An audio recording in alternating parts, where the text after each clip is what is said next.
ফের পথ দুর্ঘটনাটি ঘটেছে শনিবার সকালে গোঘাটের কামারপুকুর চটি সংলগ্ন এলাকায়। আহত এক ব্যক্তি। পরিবার সূত্রে জানা যায়, সকালবেলা দোকান আসার পথে দুর্ঘটনা। বাইকে করে বাবা ছেলে দোকান আসছিল, তার পেছন থেকে একটি চারচাকা এসে ধাক্কা দেয়। বাইকের পেছনে বসে থাকা ব্যক্তি গুরুতর জখম হয়।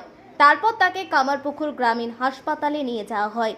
চিকিৎসকেরা জানান, পেছনে বসে থাকা ব্যক্তির পায়ে গুরুতর জখম হয়। তারপর সেখান থেকে আরামবাগ মেডিকেল কলেজে পাঠানো হয়েছে। যদিও ওই চারচাকাটিকে ধরা যায়নি। ঘটনায় চাঞ্চল্য ছড়িয়ে পড়ে এলাকায়। গাড়িতে যেতে যেতে অসাবধানত অবস্থায় মোটরসাইকেলের সঙ্গে অ্যাক্সিডেন্ট। মোটরসাইকেলওয়ালার পায়ে একটু চোট লেগেছে। এখন কী হয়েছে ডাক্তার না দেখলে বুঝতে পারা যাবে না। কজন ছিল ওরা? ওরা দুজন ছিল। একজন যে চালাচ্ছিল তার কিছু হয়নি, যে পেছনে বসছিল তারই পায়ে ইঞ্জুরি হয়েছে। কোথায় হয়েছে? এই স্টেট ব্যাংকের সামনে, কামারপুকুর। আপনার নাম? আমার নাম শ্রী তারাপদ মল্লিক।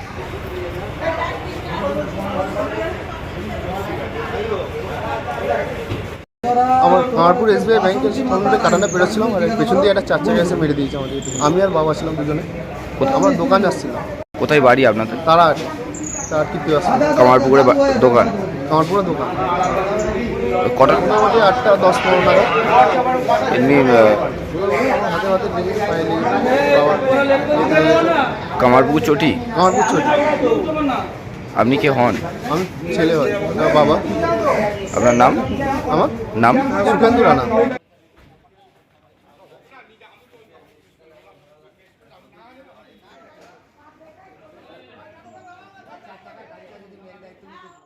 আমরা আরামবাগ রুটে যাচ্ছিলাম, আর পেছন থেকে এসে একটা গাড়িতে মেরে দিয়েছে। 4 চাকা গাড়ি পেছন থেকে এসে। কোথায়? এই চটির বাম্পারটা পেরোচ্ছিল, কামারপুর চটি বাম্পারটা পেরোতে পেরোতে আর পেছন থেকে এসে মেরে দিয়েছে। কজন ছিলেন আপনারা? আমরা দুজন ছিলাম।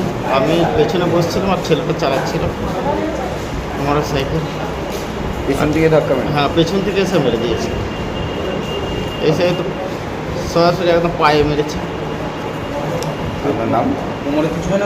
না, কোমরে কিছু বুঝতে পারিনি, মাথাটায় পড়ে গেছে। আমার নাম সুভাষ রানা।